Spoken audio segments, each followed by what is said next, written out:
Bakit ba kayo mga Pilipino sa loob ng 6 na taon na paglilingkod ni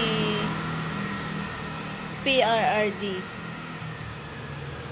hindi nyo nakita kung anong ginawa niya? Kung tutuusin, hindi nyo dapat ipakulong yan.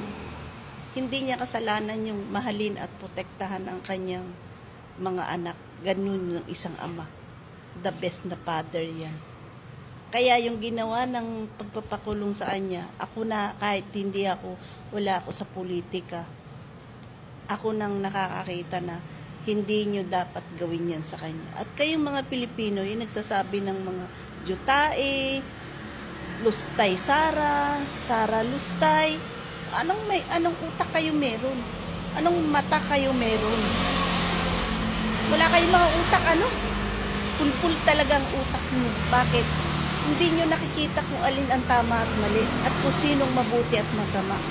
Nakikita nyo naman kahit hindi kayo magsalita. Yung impeachment na yan para hadlang para siya ay hindi tumakbong presidente. Sa ayaw nyo man at sa gusto, siya yung magiging presidente. Bakit?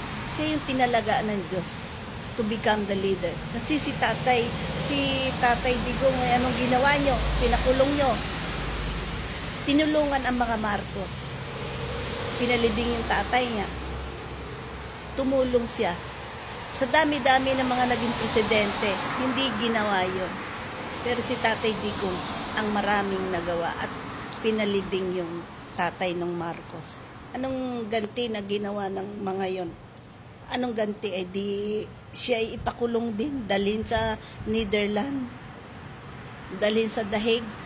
So kayo kahit naman hindi tayo, kahit simple lang tayong mamamayan, gawin natin na maging kaana-anaya ang ating buhay. Yung side na tayo ay maging isang mabuting mamamayan, sumuporta sa mga leader na talagang okay. Huwag kayo sumuporta sa mga masasama. Isa ba kayo mga Pilipino pag ganyan ang gagawin nyo? Hindi kayo mga Pilipino kasi yung utak nyo tulog. Hindi nyo minumulat isip nyo. Kaya sana kayo, sumuporta kayo sa mga mabubuting tao. Sa mga tao na talagang naglilingkod ng tapat sa Diyos. Like BP Sara at sa mga PDP laban. Yan ang pag-asa ng bansa Pilipinas. Si Sara Duterte. Kaya, suportahan natin lahat yan. Kasi, ang isipin nyo, yung mga anak natin at mga anak nyo, lalaki at lalaki, yung mga bilihin, bumaba ng konti, may mga job opportunities na dyan. Hindi tulog isip niyan para tatay niya. Yung mga Duterte, ganyan. Kahit sino pang, yung mga kapatid niya, si Baste, si Pulong, si Kitty, yan. Hindi mga tulog ang isip niyan kasi nakaguide ang Panginoon sa kanila. Just become to be the leader. Kaya, suportahan natin yung mga leader na talagang totoo na nagmamahal. Sinasabi ko to sa inyo para hindi ako nagsisipsip. So, pag malapit na yung eleksyon, pangangampanyan ko ang aking idol. Idol ko yan.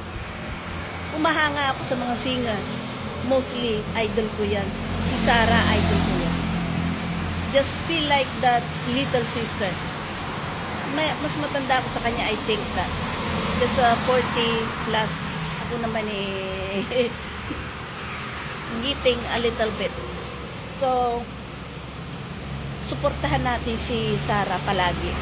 At mostly, ang kasama natin ay ang pagdarasal. Kayong mga Pilipino, mga OFW, huwag natin kakalimutan ang ginawa ni tatay sa mga OFW, sa ating lahat.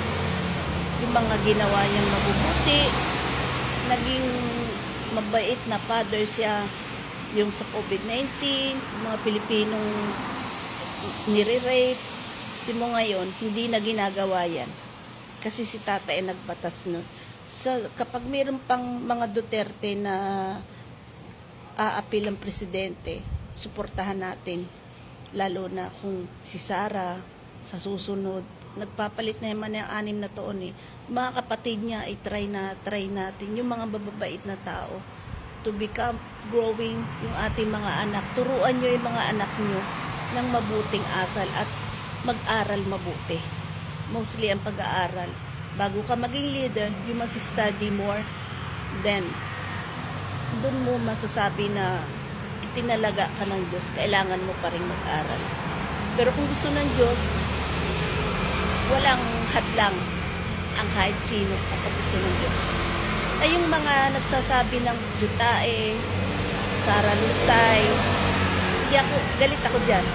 Sa totoo lang, galit ako. Hindi ko nakikita in personal ang family na yan. Pero sa puso ko sila.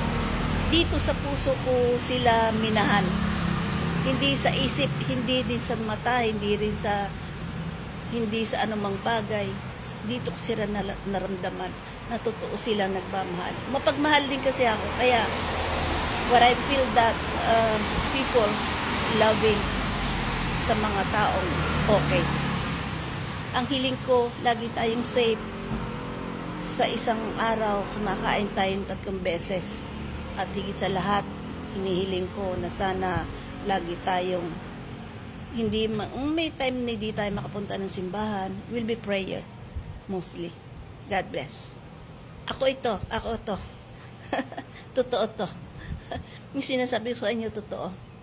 Huwag kayo magsasalita ng Sara Lustay. At huwag din kayo magsasalita ng Jutae.